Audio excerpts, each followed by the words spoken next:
আসসালামু আলাইকুম। Ayesha biology care থেকে আয়শা আপু চলে আসছি। আমরা যারা তোমরা যারা এইচএসসি 26 এবং 27 তাদের জন্য, ঠিক আছে, যারা ভিডিওটি দেখছো এবং যারা ভিডিওটি পরে দেখবে তাদের জন্য অনেক অনেক শুভকামনা এবং দোয়া, ভালোবাসা। এবং ভিডিওটি যারা দেখছো তারা একটু কমেন্ট করে জানাবে প্লিজ যে কথা শোনা যাচ্ছে কিনা, সাউন্ড ক্লিয়ার কিনা।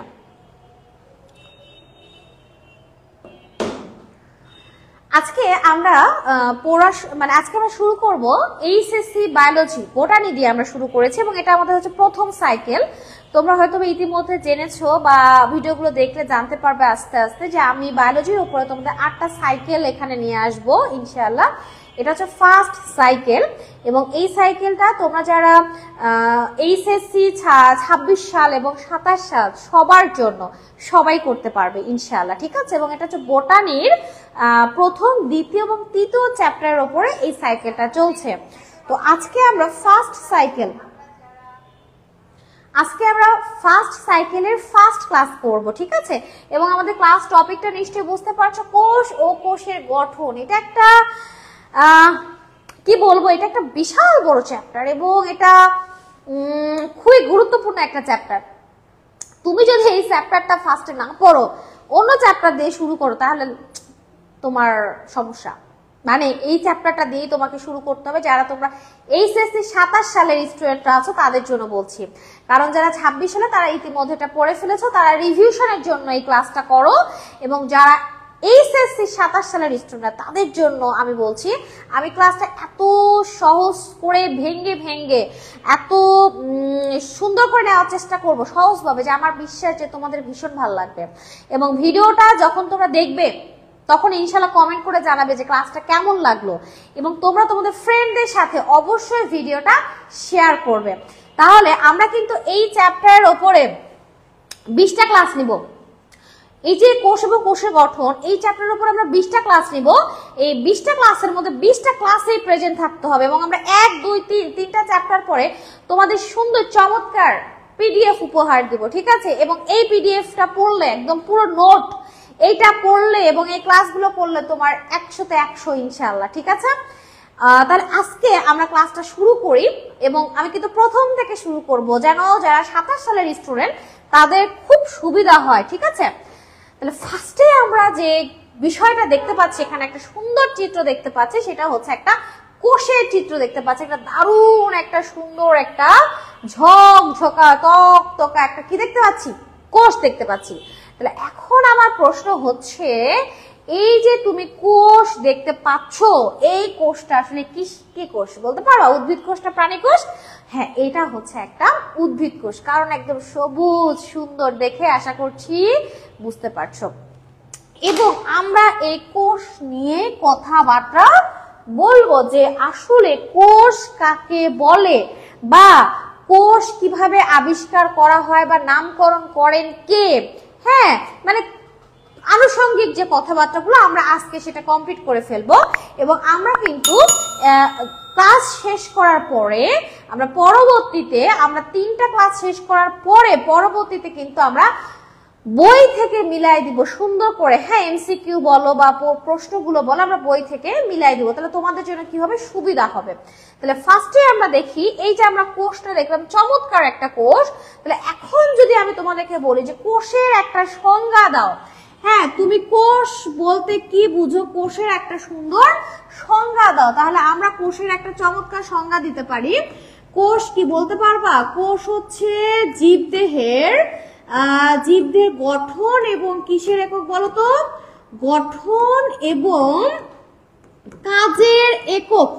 গঠন এবং কাজের একক। তাহলে কোষ হচ্ছে জীবদের গঠন এবং কাজের একক। কারণ কি জানো, আমি একটু পরে ব্যাখ্যা করছি।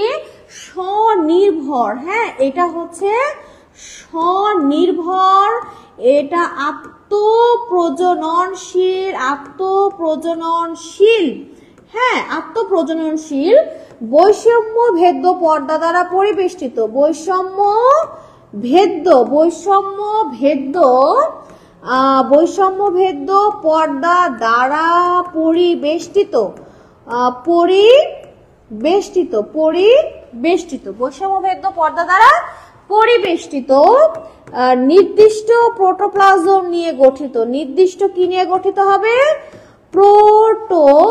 নির্দিষ্ট প্রোটোপ্লাজম নিয়ে গঠিত। প্রোটোপ্লাজম নিয়ে গঠিত এবং পূর্বের কোষ থেকে সৃষ্ট। কি কোষ থেকে সৃষ্ট? পূর্বের কোষ থেকে সৃষ্ট। পূর্বের কোষ থেকে সৃষ্ট। তাহলে দেখো আমি কিন্তু একটা সুন্দর চমৎকার সংজ্ঞা দিয়ে দিয়েছি। যত গুড় তত মিষ্টি কথাটা কিন্তু আমাদের আগের পূর্বপুরুষরা এমনি বলে যায়নি, ঠিক আছে? অ্যাকচুয়ালি তুমি এখন ইন্টারে উঠছো, ইন্টারে পড়ো, তোমাকে কোষের সংজ্ঞাটা, কোষ হলো জীবদের গঠন ও কাজের একক, এটা বললে আসলে পারফেক্ট হবে না। তোমাকে সুন্দর করে ভালো করে একটু ডিটেইলে লিখতে হবে যে কোষ বলতে আসলে আমরা কি বুঝি। আম্মু আমি তো ক্লাস নিচ্ছি।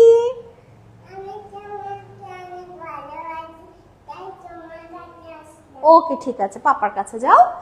তো দেখো আমরা এখানে কোষের একটা চমৎকার সুন্দর সংজ্ঞা দিতে পারি, সেটা হচ্ছে কোষ হচ্ছে জীবদের গঠন এবং কাজের একক। দেখো এই যে তুমি আমি আমরা, এই যে মনে করো এটা তুমি আমি, বুঝছো? এটা তুমি আমি, এই যে আমাদের যে দেহ, এটা মনে করো আমাদের দেহ, আমাদের এটা হাত পা যা কিছু আঁকানোর আঁকালাম।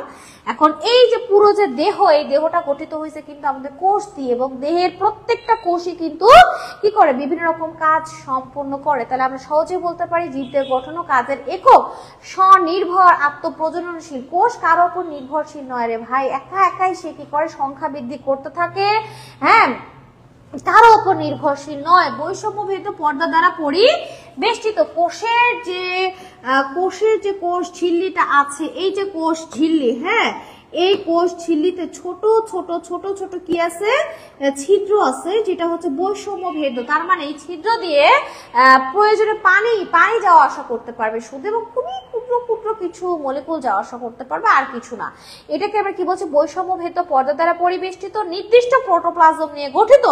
মানে কোষ ঝিল্লির সাইটোপ্লাজম নিউক্লিয়াস নিয়ে আমাদের এই কোষ গঠিত এবং পূর্বের কোষ থেকে কোষ সৃষ্ট। মনে করো এইটা একটা কোষ, প্রথম কোষ জাইগোট, এই কোষটা বারবার বিভাজন করছে, একটা থেকে দুইটা হচ্ছে, আবার বিভাজন করছে, দুইটা থেকে চারটা হচ্ছে। তাহলে বলো তো এই কোষটা তার পূর্বের কোষ থেকে সৃষ্ট হলো, আবার এই কোষ তার পূর্বের কোষ থেকে সৃষ্ট হলো, কারণ এটার পূর্বের কোষ এইটা, এটার পূর্বের কোষ এইটা। তাহলে আশা করছি তোমরা সবাই খুবই সুন্দর করে বুঝতে পারছো যে কোষ কাকে বলে। কোষের সংজ্ঞাটা তাহলে এখন আর কোনো ভুল হবে না ইনশাআল্লাহ। তাহলে কি লিখবো? জীবদের গঠন ও কাজের একক যা স্বনির্ভর আত্মপ্রজননশীল,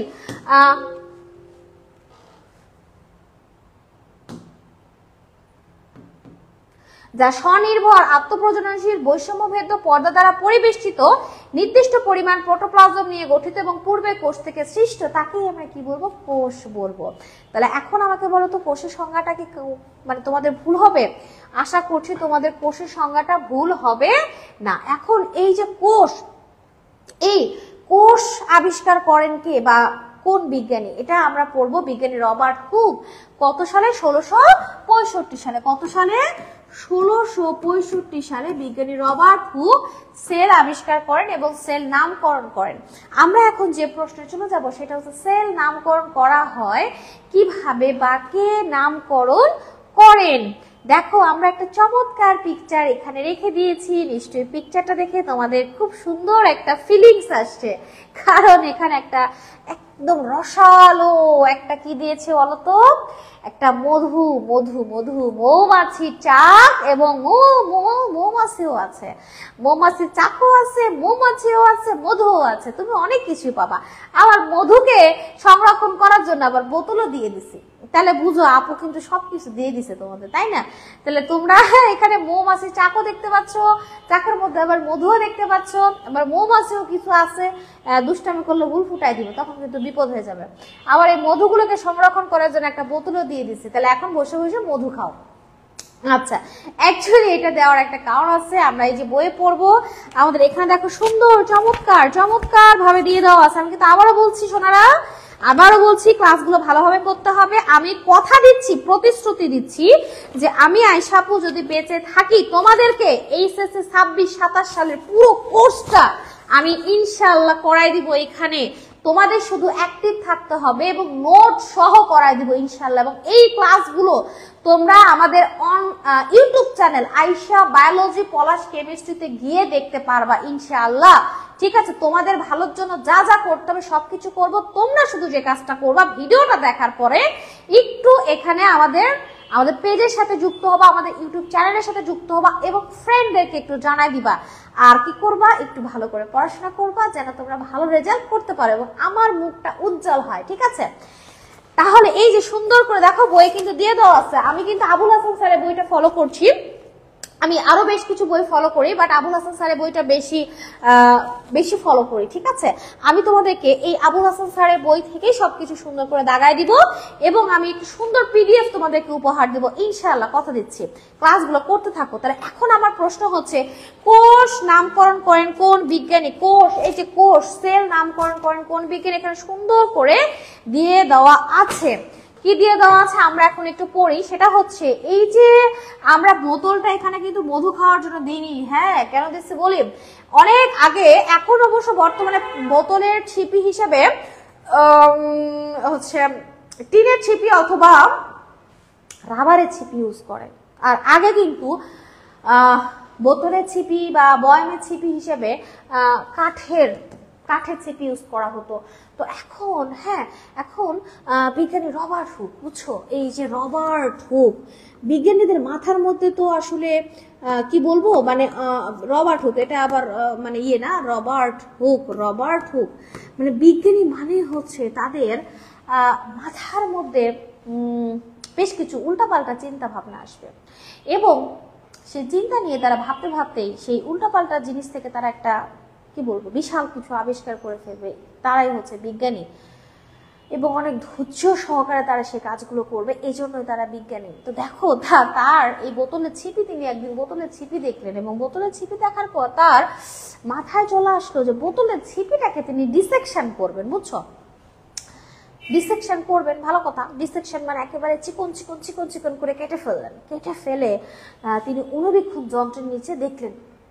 বুঝছো, অণুবীক্ষণ যন্ত্র নিচে যখন দেখলেন, তখন দেখলেন যে বোতলের ছিপির মধ্যে এই যে এইরকম কিছু তিনি ছোট ছোট ছোট ছোট এই যে ছোট ছোট প্রকোষ্ঠ দেখতে পেলেন, ঘরের মতন তিনি দেখতে পেলেন। এবং মজার বিষয়, তখন তার মাথায় কি আসলো বলতো? তার মাথায় আসলো যে এই যে মৌমাছির চাক, এই মৌমাছির চাকেও তো একই রকম জিনিসই দেখা যায়। হ্যাঁ, এই যে মৌমাছির চাক, এই মৌমাছির চাকেও দেখা যায় ছোট ছোট প্রকোষ্ঠ। দেখো এই যে ছোট ছোট প্রকোষ্ঠ, যার মধ্যে কি থাকে, গু থাকে নাহলে মধু থাকে। এই যে এর মধ্যে মধু আছে। তাহলে এখন কথা হচ্ছে এই যে ছোট ছোট প্রকোষ্ঠ, এই প্রকোষ্ঠটা দেখতে ঠিক অনেকটা সে মৌমাছি প্রকোষ্ঠের মতন দেখতে। তাহলে এখন ঘটনা হচ্ছে, তাহলে এই জিনিসগুলো কি? তাহলে এই জিনিসগুলাই হচ্ছে সেই কোষ এবং এই মৌমাছির এই প্রকোষ্ঠগুলোর নাম কি জানো? সেল। তখন তিনি ওই সেলের সাথে মিল রেখে এই জিনিসটার নাম কি দিলেন? সেল দিলেন এবং এই থেকে তার সেল নামকরণটা হয়ে গেল।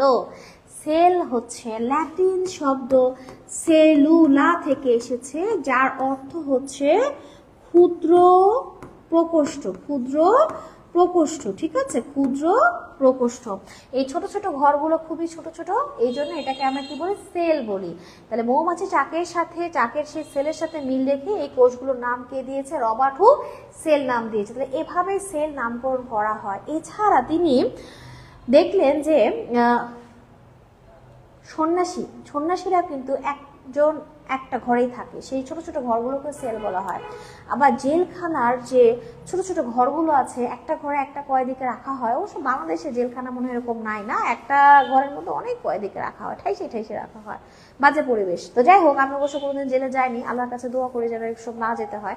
তো এখন কথা হচ্ছে এই জেলখানার মধ্যে যে ছোট ছোট ঘর আছে, যে ঘরের মধ্যে একটা করে কয়েদি থাকে, সেই অংশ, সেই ঘরটাকেও কিন্তু সেল বলা হয়। বলে না, তোরা সেলে ঢুকাই দিব, ঠিক আছে, ঠিক সেই রকম।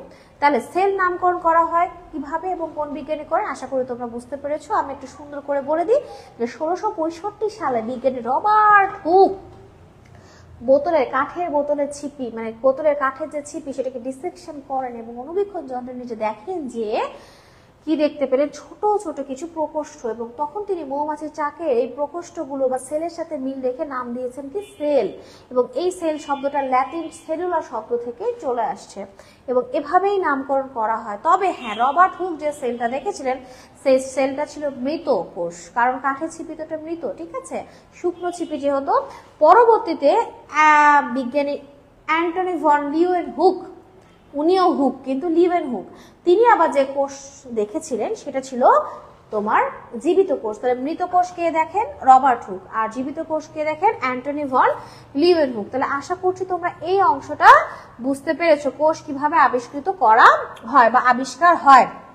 এখন এই কোষ নিয়ে আমরা জীববিজ্ঞানের যে শাখায় আলোচনা করব, একটু আগে আমরা সেটা পড়লাম, সেটাকে আমরা কি বলবো? সাইটোলজি। তাহলে ছোট্ট করে পরীক্ষাতে আসতে পারে, সাইটোলজি কাকে বলা হয়? সাইটোলজি কাকে বলা হয়? এই সাইটোলজিও কিন্তু দুইটা শব্দ থেকে আসছে, কাইটোস থেকে আসছে এবং লোগোস থেকে আসছে, বুঝছো? এই সাইটোলজিটা হচ্ছে জীববিজ্ঞানের একটা ভৌত শাখা, যে শাখাতে তোমার সেলের একটা কোষের আকার আকৃতি গঠন, কোষের সৃষ্টি হয়েছে কিভাবে, কোষের সৃষ্টি না, কোষের মানে সংখ্যা বৃদ্ধি হয় কিভাবে, বিভাজন হয় কিভাবে, কোষের গঠন কি, এই বিষয়গুলো নিয়ে আলোচনা করা হয়। সাইটোলজি কি? জীববিজ্ঞানের ভৌত শাখা, যেখানে কোষের আকার আকৃতি গঠন বৃদ্ধি বিভাজন নিয়ে আলোচনা করা হয়, তাকে আমরা কি বলবো? সাইটোলজি বলবো। কি বলবো? সাইটোলজি বলবো। তাহলে আশা করছি সাইটোলজি কাকে বলা হয় তোমরা সবাই বুঝতে পেরেছো। এখন আমরা চলে আসি কোষ নিয়ে, কোষের প্রকারভেদ নিয়ে। আজকে আমাদের কোষের প্রকারভেদ এই অংশটা নিয়ে ডিটেল ক্লাস নেওয়া হবে, সবাই মনোযোগ সহকারে শুনবে। দেখো, কোষের প্রকারভেদ, কোষের প্রকারভেদ কিন্তু কয়েক রকমের দেওয়া আছে, এবং আমরা এখন যে প্রকারভেদটা পড়বো সেটা হচ্ছে তোমার কোষের এখানে দেওয়া আছে সুন্দর করে, বইয়ে দেওয়া আছে, এখানে দেওয়া আছে সুন্দর করে, এই বইটা ফলো করবা। সেটা হচ্ছে তোমার নিউক্লিয়াসের উপর ভিত্তি করে কোষকে কত ভাগে ভাগ করা হয়েছে এবং কি কি। আমরা দেখতে পাচ্ছি নিউক্লিয়াসের উপর ভিত্তি করে আমরা কোষকে কয় ভাগে ভাগ করেছি? আমরা কোষকে 2 ভাগে ভাগ করেছি, সুন্দরভাবে এখানে দেওয়া আছে। একটা হচ্ছে প্রোক্যারিওটিক সেল এবং আরেকটা হচ্ছে ইউক্যারিওটিক সেল। প্রোক্যারিওটিক সেল এবং আরেকটা হচ্ছে ইউক্যারিওটিক সেল। আমি তোমাদেরকে একটু সুন্দর করে বুঝায় দিই, ভালো করে খেয়াল করো। এই যে আমরা কোষটা দেখতে পাচ্ছি, কোষের এই যে ডট ডট যে অংশগুলো, এগুলো হচ্ছে ঘন সাইটোপ্লাজম। হ্যাঁ, এবং সাইটোপ্লাজম বাদে আরেকটা নির্দিষ্ট জায়গা আছে, এই যে জায়গাটা দেখা যাচ্ছে, এই জায়গাতে একটা সুস্পষ্ট সুগঠিত নিউক্লিয়াস আছে। মানে যে নিউক্লিয়াসের চারপাশে কি থাকে? এই যে এরকম নিউক্লিয়ার মেমব্রেন থাকবে, এটা হচ্ছে নিউক্লিয়ার মেমব্রেন থাকবে, এবং শুধু নিউক্লিয়ার মেমব্রেন থাকবে তা না, নিউক্লিওলাস থাকবে, এবং কি থাকবে? এবং থাকবে তোমার ক্রোমাটিন তন্তু, এই অংশগুলো থাকবে, সেটা হচ্ছে একটা সুগঠিত নিউক্লিয়াস। তাহলে এই যে এই কোষটার নিউক্লিয়াসটা হচ্ছে সুগঠিত, তার মানে যে সকল কোষে সুগঠিত নিউক্লিয়াস আছে, মানে নিউক্লিওলার মেমব্রেন, ক্রোমাটিন তন্তু, নিউক্লিওলাস, এই অংশগুলো থাকে, তাকে আমরা কি বলছি? একটা প্রকৃত কোষ বলছি। কি কোষ বলছি? প্রকৃত কোষ। তাহলে এই কোষের নাম কি? তাহলে এই কোষের নাম কি? এই কোষের নাম হচ্ছে প্রকৃত কোষ। যে কোষে সুগঠিত নিউক্লিয়াস আছে, সুগঠিত নিউক্লিয়াস মানে যে নিউক্লিয়াসের চারপাশে নিউক্লিওলার মেমব্রেন এবং কি ভেতরে নিউক্লিওলাস থাকবে, তাকে আমরা কি বলবো? সুগঠিত নিউক্লিয়াস। কিন্তু দেখো এইখানে কিন্তু আমরা যে কোষটা দেখতে পাচ্ছি, এই কোষের কিন্তু দেখো এই অংশটা হচ্ছে তোমার কি? এই অংশটা হচ্ছে নিউক্লিয় বস্তু, মানে এই যে ক্রোমাটিন তন্তু। মানে এখানে তোমার আমি যদি সাইটোপ্লাজম কল্পনা করি, হ্যাঁ, এটা সাইটোপ্লাজম কল্পনা করি, তাহলে এটার ক্ষেত্রে যে জিনিসটা আমি দেখতে পাবো সেটা হচ্ছে আমি শুধুমাত্র কি দেখতে পাচ্ছি? ক্রোমাটিন তন্তু দেখতে পাচ্ছি। মানে আমি এখানে কোনো ক্রোমাটিন তন্তুকে ঘিরে কোনো নিউক্লিওলার মেমব্রেন এবং তার ভেতরে কোনো নিউক্লিয়াস দেখতে পাচ্ছি না, তার মানে এর নিউক্লিয়াসটা সুগঠিত নয়। তাহলে যে সকল কোষের নিউক্লিয়াস সুগঠিত নয়, মানে যে সকল কোষের নিউক্লিয়াসের এই যে নিউক্লিওলার মেমব্রেন এবং নিউক্লিওলাস নেই, তাদেরকে আমরা প্রোক্যারিওটিক কোষ বা কি কোষ বলবো? আদি কোষ বলবো, তাহলে আমরা এখানে একটা আদি কোষ দেখতে পাচ্ছি এবং এখানে একটা প্রকৃত কোষ দেখতে পাচ্ছি। দেখো খেয়াল করো, ইউক্যারিওটিক, ইউক্যারিওটিক, ইউ মানে হচ্ছে গুড, গুড মানে হচ্ছে ভালো, আর ক্যারিওটিক শব্দটা আসছে ক্যারিওন থেকে, ক্যারিওন মানে হচ্ছে নিউক্লিয়াস, তার মানে যে সকল কোষের নিউক্লিয়াস সুগঠিত ভালো সে সকল কোষকে আমরা ইউক্যারিওটিক সেল বলছি। কিন্তু খেয়াল করে দেখো prokaryotic sell, prokaryotic sell, pro মানে হচ্ছে প্রোটো, প্রোটো, হ্যাঁ, ক্যারিওন, ক্যারিওন, ক্যারিওটিক মানে হচ্ছে ক্যারিওন থেকে আসছে ক্যারিওন, তাহলে প্রোক্যারিওটিক, প্রোক্যারিওটিক মানে যে কোষের নিউক্লিয়াসটা সুগঠিত নয় না, মানে নিউক্লিয়াসটা সুগঠিত হওয়ার সময় পায়নি বা সুগঠিত নয়, হ্যাঁ, নিউক্লিয়াসটা অপরিণত, তাকে আমরা কি বলছি, মানে সুগঠিত নয়, তাকে আমরা কি বলছি, প্রোক্যারিওটিক সেল।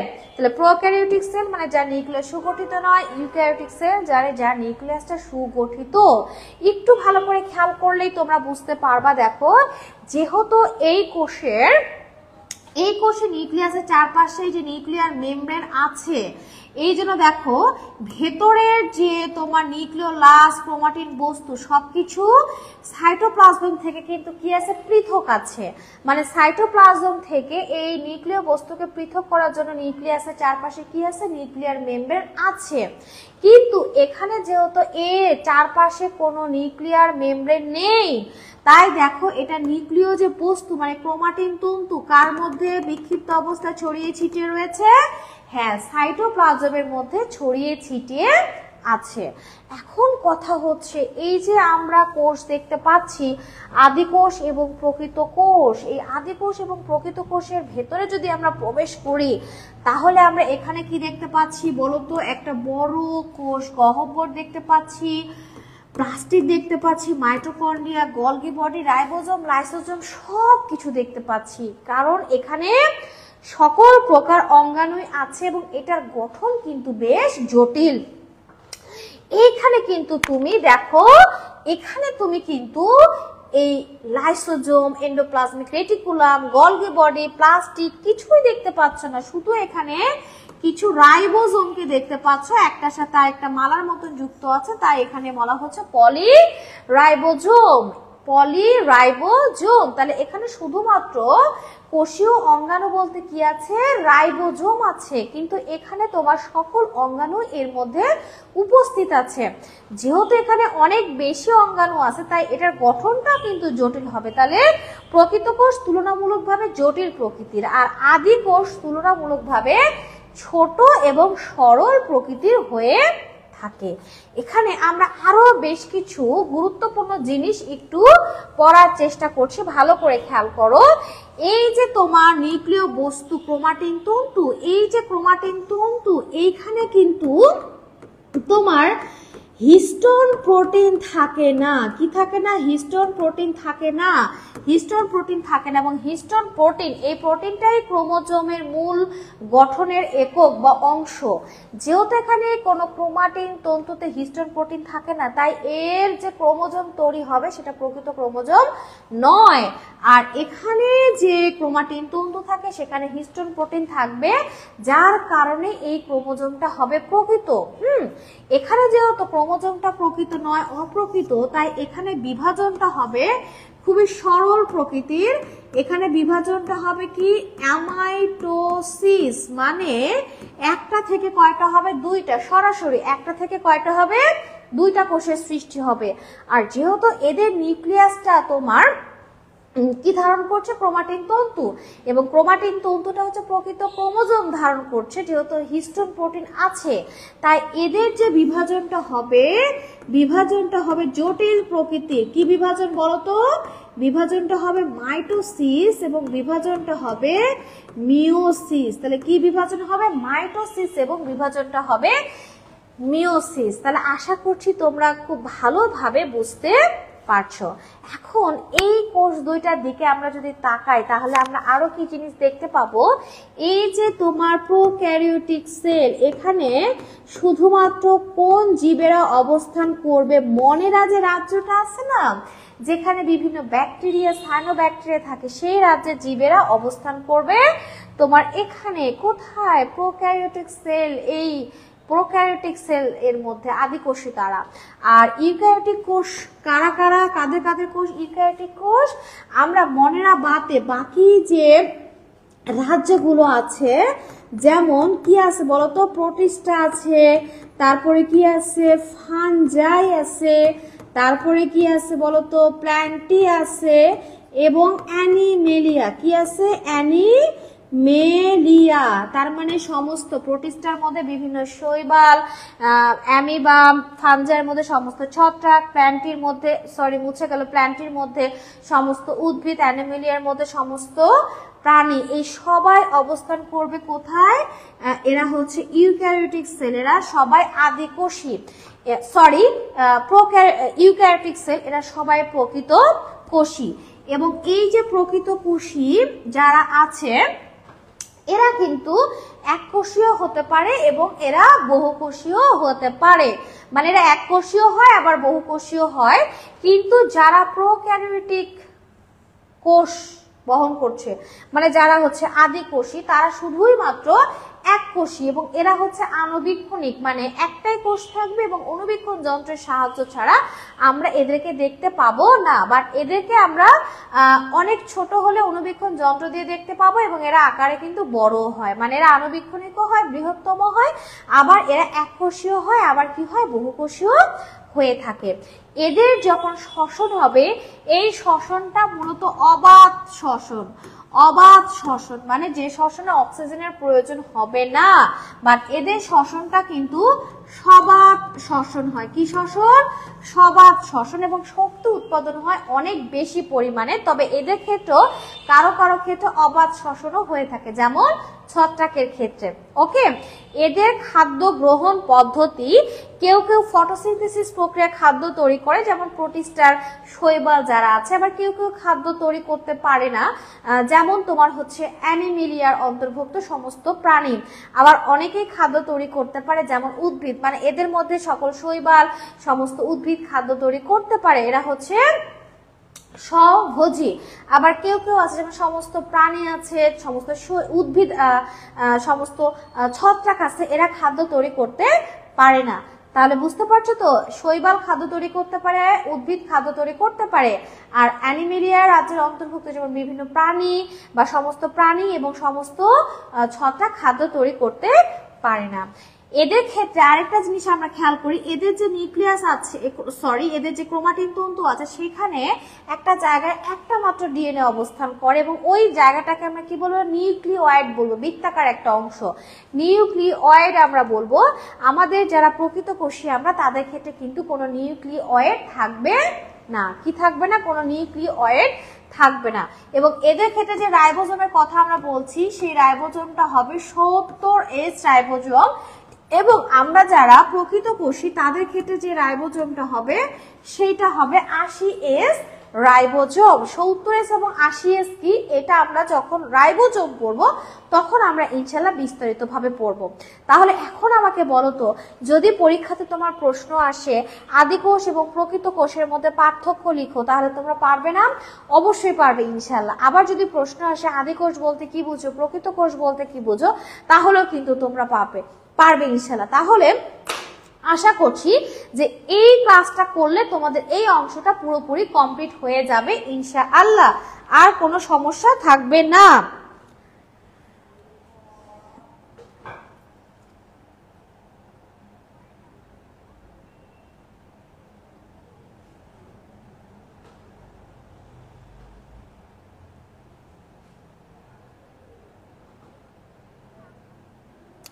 আচ্ছা, আমরা কিন্তু আর বেশিক্ষণ ক্লাস নিব না, আমরা 10 মিনিট ক্লাস নিব। ক্লাস নেওয়ার পরে আমরা ক্লাসটা শেষ করব এবং আমরা সামনের দিন কিন্তু আবার ক্লাসে আসবো ইনশাল্লাহ।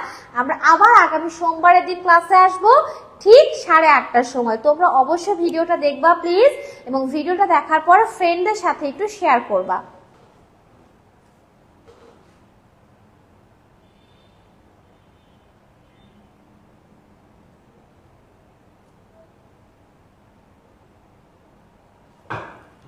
আচ্ছা, তাহলে এখন আমরা দ্বিতীয় ক্লাসিফিকেশনে চলে যাব। দ্বিতীয় ক্লাসিফিকেশনে যাওয়ার আগে আমরা একটা জিনিস পড়বো, একটা জিনিস না, আমরা বায়োলজিতে বেশ কয়েকটা তথ্য পড়বো, সেটা এমসিকিউ এর জন্য। প্রথম তথ্যটা হচ্ছে আমাদের জীববিজ্ঞানের জনককে, হ্যাঁ আমরা এই তথ্যটা পড়বো। জীববিজ্ঞানের জনক হচ্ছে অ্যারিস্টটল। তোমরা অবশ্যই মাথায় রাখবা অ্যারিস্টটল জীববিজ্ঞানের জনক, প্রাণীবিজ্ঞানের জনকও কিন্তু অ্যারিস্টটল, এবং উদ্ভিদ বিজ্ঞান, আমরা যেহেতু উদ্ভিদ বিজ্ঞান পড়ছি, বোটানি পড়ছি, তাই বোটানি জনক হচ্ছে থিওফ্রাস্টাস। ঠিক আছে, প্রশ্ন আসতে পারে অনেক সময় পরীক্ষাতে যে আমাদের দেহের সবচেয়ে বড় কোষ কোনটা। আমাদের দেহের অবশ্যই ডিম্বাণু, এবং এই ডিম্বাণুটা আমাদের কোথায় অবস্থান করে, আমাদের ইষ্টি দেহে অবস্থান করে। এবং সবচেয়ে ছোট কোষ কোনটা, কোনো বইয়ে শ্বেত রক্তকণিকার একটা অংশ দেওয়া থাকে, কোনো বই অনুচক্রিকা হবে না, কারণ অনুচক্রিকা তো কোনো কোষই না, কোষের ভাঙনের ফলে সৃষ্টি হয়। সবচেয়ে ছোট কোষ হচ্ছে আমাদের শুক্রাণু। ঠিক আছে, এটা ক্ষেত্র বিশেষে ভ্যারি করে তথ্যটা, বাট এটা রাইট অ্যান্সার হচ্ছে শুক্রাণু। তাহলে এটা পুরুষের দেহে অবস্থান করে। তাহলে বলো তো সবচেয়ে বড় কোষ কোনটা, ডিম্বাণু, সবচেয়ে ছোট কোষ কোনটা, শুক্রাণু, এবং সবচেয়ে দীর্ঘতম কোষ কোনটা বলতে পারবা? যদি আমরা একটা মানুষের কথা কল্পনা করি, তাহলে তার ঘাড় থেকে, মানে এই স্পাইনাল কর্ড থেকে শুরু করে পায়ের যে পাতা আছে, এই পুরো অংশটুকু জুড়ে যে কোষটা আছে সেটা হচ্ছে সবচেয়ে দীর্ঘতম কোষ। হ্যাঁ, এটা হচ্ছে মোটর নিউরন। সবচেয়ে দীর্ঘতম কোষ কোনটা? Motor neuron. এটা হচ্ছে সবচেয়ে দীর্ঘতম কোষ, মোটর নিউরন। 1.37 মিটার এটা লম্বা হয়ে থাকে। তবে হ্যাঁ, ছোটবেলায় এটার আকার ছোট থাকে, যত বড় হতে থাকে এটা তত ডেভেলপ করে, বড় হয়। এটা কিন্তু সংখ্যায় বৃদ্ধি পায় না, লম্বায় বড় হয়। তাহলে সবচেয়ে বড় কোষ কোনটা? সেটা হচ্ছে ডিম্বাণু। সবচেয়ে ছোট কোষ কোনটা? শুক্রাণু। এবং সবচেয়ে দীর্ঘতম বা লম্বা কোষ কোনটা? Motor neuron. ঠিক আছে, আমাদের জীববিজ্ঞানের জনক অ্যারিস্টটল, উদ্ভিদ বিজ্ঞানের জনক থিওফ্রাস্টাস। তাহলে এখন আমরা যেটা পড়বো, এটা পড়ে আজকে আমরা শেষ করব, সেটা হচ্ছে কাজের ভিত্তিতে কোষকে কত ভাগে ভাগ করা হয়েছে এবং কি কি। কাজের ভিত্তিতে কোষ কত প্রকার এবং কি কি। কাজের ভিত্তিতে কোষ হচ্ছে দুই প্রকার, আমরা এখানে একটু দিয়ে দিই। একটা হচ্ছে দেহ কোষ এবং আরেকটা হচ্ছে জনন কোষ। তাহলে আমাদের দেহ কোষ এবং আরেকটা কি কোষ আছে? জনন কোষ। দেহ কোষ এবং জনন কোষ। অবভিয়াসলি আমাদের দেহ যে কোষগুলো তারা কি গঠন করবে? দেহ গঠন করবে, তাই না? তাহলে যে সকল কোষ দেহ গঠন করবে সেই সকল কোষকে আমরা কি বলবো? দেহ কোষ বলবো। এবং আমাদের প্রথম যে দেহ কোষ, কোনটা বলতে পারবা? আমাদের প্রথম দেহ কোষটা হচ্ছে জাইগোট, এবং এটা হচ্ছে ক্রোমোজোম সংখ্যা 2n, মানে ডিপ্লয়েড। কিভাবে 2n এটা আমি একটু পরে বলছি। আর জনন কোষটা হচ্ছে যে সকল কোষ আমাদের জনন কাজে সাহায্য করবে, জনন কাজে বংশ বৃদ্ধিতে হেল্প করবে, সেই সকল কোষকে আমরা কি বলবো? জনন কোষ। এবং জনন কোষ কিন্তু সর্বদাই দুই প্রকার, সেটা হচ্ছে ডিম্বাণু এবং আরেকটা হচ্ছে কি? শুক্রাণু। এটা হচ্ছে ডিম্বাণু নিউক্লিয়াস এবং এটা হচ্ছে শুক্রাণুর নিউক্লিয়াস। ঠিক আছে, এবং এদের ক্রোমোজোম সংখ্যা হচ্ছে n, মানে হ্যাপ্লয়েড, এক প্রস্থ ক্রোমোজোম বা এক সেট ক্রোমোজোম, এবং এখানে দুই প্রস্থ বা দুই সেট ক্রোমোজোম রয়েছে। তাহলে জনন কোষ কত প্রকার? এখানে জনন কোষ কিন্তু দুই প্রকার, শুক্রাণু আর ডিম্বাণু। জনন কোষ বাদে যা কিছু আছে সবই হচ্ছে আমাদের দেহ কোষ। তাহলে এখন কথা হচ্ছে জনন কোষ থেকে কিন্তু দেহ কোষের আসলে সৃষ্টি হয়। দেখো ভালো করে খেয়াল করবা, এই যে আমাদের এটা ডিম্বাণু নিউক্লিয়াস, এখানে তোমার মনে করো আমাদের বাবা এবং মা আমাদের জনন কোষ সৃষ্টি করছে। মায়ের মধ্যে ডিম্বাণু তৈরি হচ্ছে, বাবার মধ্যে শুক্রাণু তৈরি হচ্ছে। তাহলে এখানে আমাদের ক্রোমোজোম সংখ্যা কয়টা থাকবে? 23টা। এখানে আমাদের ক্রোমোজোম সংখ্যা কয়টা থাকবে? 23টা। এখন মনে করো, আমি একটু অন্য কালার দিয়ে শুক্রাণুকে দেখাই। এটা মনে করো আমাদের শুক্রাণু, এই শুক্রাণুর নিউক্লিয়াসটা কি করছে? শুক্রাণু নিউক্লিয়াসটা ডিম্বাণু নিউক্লিয়াসের সাথে মিলে গেছে। এখন n মিলে, এটা n মিলে 2n সম্পূর্ণ একটা কি তৈরি করেছে? জাইগোট তৈরি করছে। এটা হচ্ছে একটা জাইগোট। তাহলে n মিলে কি হলো? 2n। এবং এখানে 23টা ক্রোমোজোম ছিল, এখানে 23টা ক্রোমোজোম, তাহলে টোটাল কত জাইগোটে আসলো? 46 ক্রোমোজোম, রাইট। এবং এটাই হচ্ছে সেই জাইগোট। তার মানে শুক্রাণু এবং ডিম্বাণু নিউক্লিয়াসের মিলনের ফলে তোমার কি তৈরি হবে? জাইগোট। এবং জাইগোটটা হচ্ছে প্রথম দেহকোষ, এবং এই দেহকোষে বারবার বিভাজন করে একটা কি তৈরি করবে বলো তো, একটা দেহ তৈরি করবে। এই যে একটা দেহ তৈরি করলো, এই যে দেহ তৈরি করে ফেলেছে, এবং এটা ছেলে হতে পারে অথবা মেয়ে হতে পারে।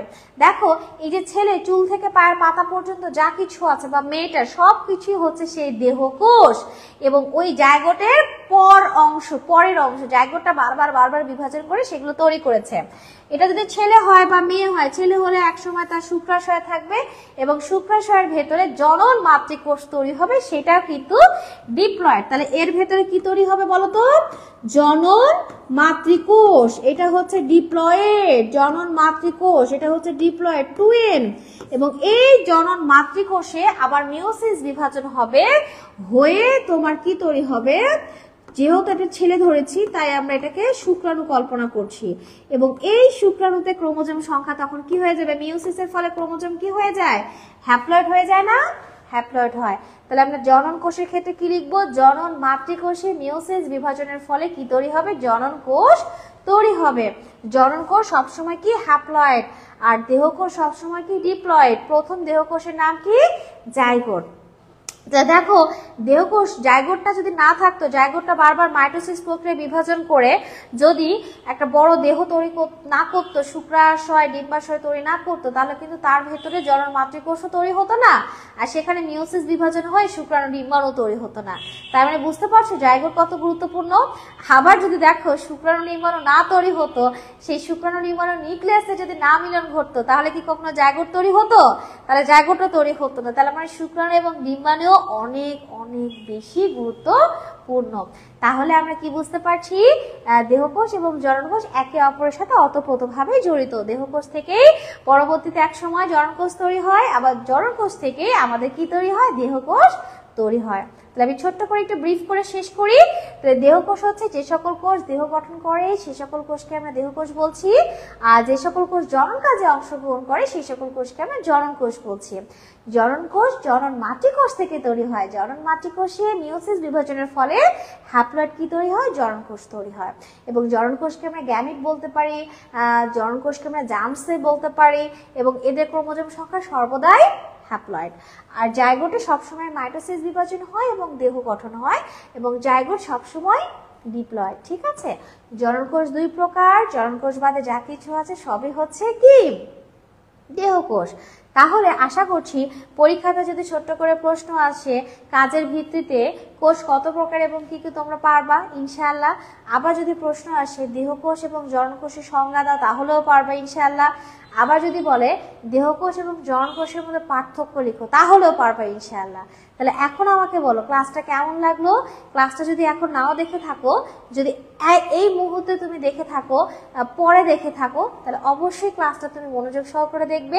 আমার বিশ্বাস ভীষণ ভালো লাগবে, এবং তখন কমেন্ট করো এবং ফ্রেন্ডদের সাথে অবশ্যই ক্লাসটা শেয়ার করো। তাহলে আজকে এই পর্যন্তই, সামনের সোমবারে আবার আমাদের দেখা হবে পরবর্তী ক্লাসে। অবশ্যই বই খাতা নিয়ে ক্লাসে উপস্থিত হয়ে। ভালো থেকো, আল্লাহ হাফেজ।